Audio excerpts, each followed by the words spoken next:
Alden Richards, kampante na siya na mismo ang lalaking magwagi sa pagmamahal ni Catherine Bernardo.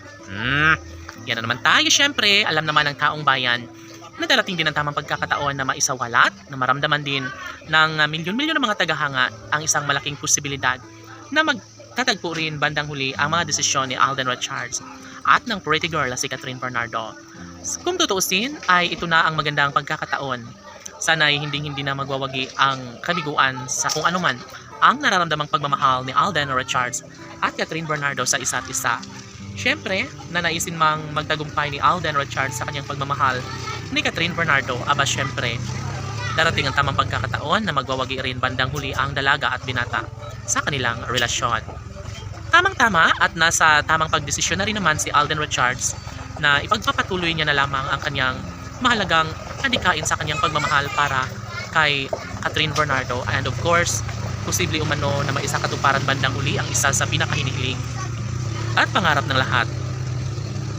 Sana'y hindi na umano mangyayari na basta na lang nakalimutan ni Alden Richards at Catherine Bernardo ang kanilang sumpaan, dahil bukod tanging mas magiging malungkot ang kanilang milyon-milyon ng mga tagahanga, lalong-lalo na kapag darating ang isang pagkakataon na kaya palang palitan ni Catherine si Alden Richards, na ibaliwala na lang ang kanilang sumpaan sa kanilang pagmamahalan. Well, komento ng mga netizens, hindi umano mangyayari o hindi magagawa ni Catherine Bernardo na basta na lang tarantaduhin niya ang kanilang pangako sa isa't isa ni Alden Richards.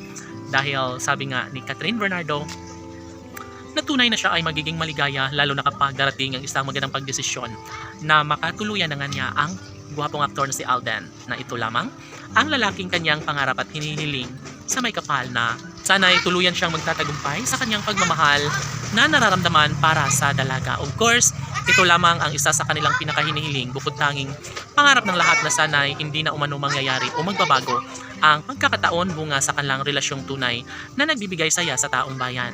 Mananatili umano ang isang pagkakataon, lalo na't ito lamang ang isa sa pinakapangarap at hiniling ng taong bayan. Hindi ba't ito lamang ang isa sa pinakapangarap at hiniling ng lahat, never, na magtatagumpay ang isang relasyon, lalo na't laging dinidepensaan ni Catherine Bernardo na mayroong malaking pagbabago. Sana'y hindi na umano hahantong pa sa pagkakahiwalay ang relasyon ni Alden at Catherine, dahil ayaw na masaktan ng milyon-milyon ng mga tagahanga ang puso't damdamin ng dalawang pusong tunay na nagmamahalan. Sabi nga nila na umaasa sila na magiging makulay din ang buhay relasyon ni Alden Richards sa pag-ibig na nakalaan sa kanya ni Catherine Bernardo. And of course, umaasa ang taong bayan na kalakip sa pagsisikap at pagtsatsaga ni Alden Richards ay magtagumpay rin siya sa pag-ibig ni Catherine Bernardo. Laban!